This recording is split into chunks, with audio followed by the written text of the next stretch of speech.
Hello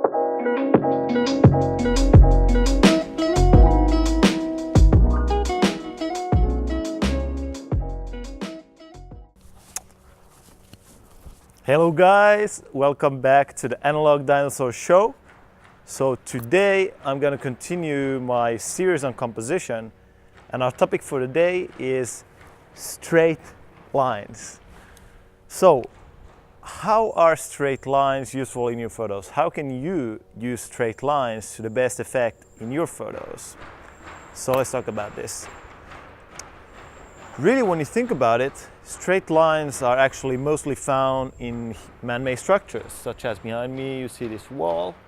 But when you compare the wall, for example, to these trees, you see the trees are kind of bent and going in all kinds of crazy directions.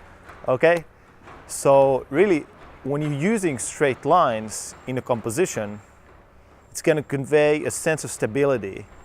And as opposed to diagonal lines, straight lines are much more stable. Okay, so you have two kinds of straight lines that you can use in your photos. First, you have horizontal lines.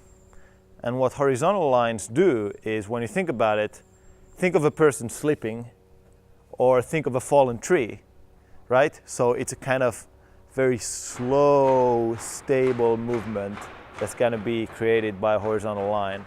Of course, horizontal line is a really good device to use to subdivide your photo into different zones, especially when you place a horizontal line in the third.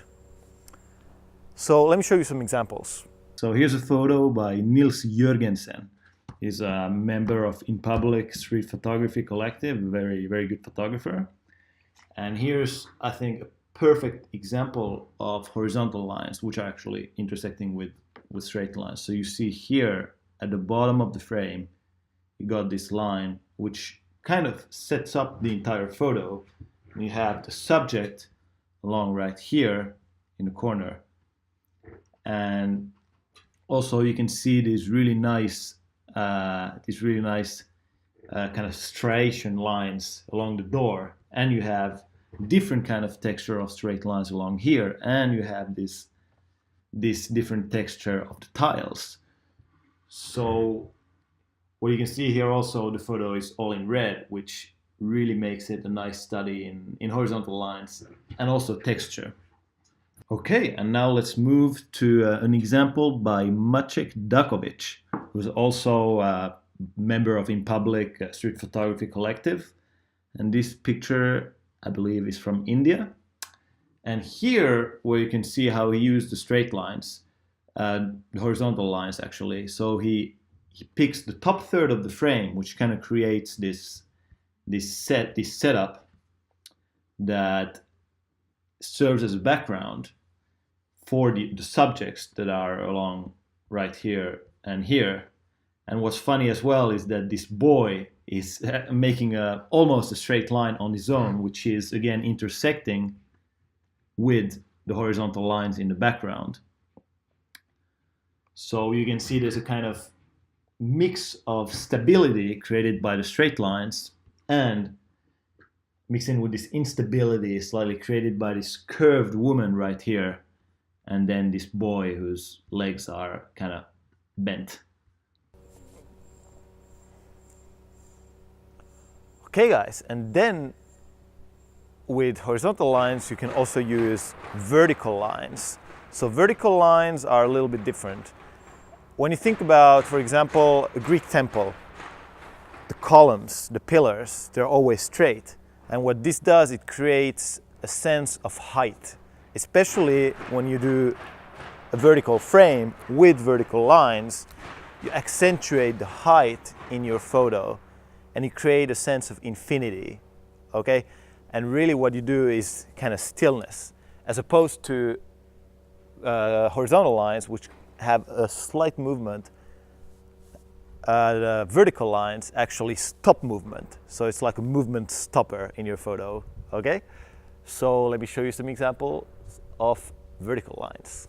And here's another photo, again by Nils Jørgensen. And here what you can see also, there's a similar strategy in composition. You see this line along right here, which goes through the entire picture and kind of creates a structure. And you can see also you got these this texture on the wall, which also emphasizes the idea of these horizontal lines. Then you have this tree, which is right along about in the third. Then you have this little pole here, which complements again the photo. And you can also see these kind of very intriguing black holes along the wall, which are vertical lines intersecting again with the vertical lines, which makes up for a very effective composition. And just lastly, an example by Henri Cartier-Bresson. And again, you can see how straight lines work really well with horizontal lines. And in fact, we have this person right here sleeping, who's also being in the same line as this tower, which creates again this point of intersection, which is very good for focusing your eye. And then again, you have this tree here, and you have actually quite atypically, you have the horizon line in the middle, which is not something that you would do normally, but in this case, it works extremely well because you have this almost negative space of the sky, which is mostly white, and then in the middle, you see this wall, which is a kind of another layer in the photo, which then separates the area of the grass, which again, you can see here how he's using, Henri Cartier-Bresson, straight lines, vertical and horizontal, to build up his photo.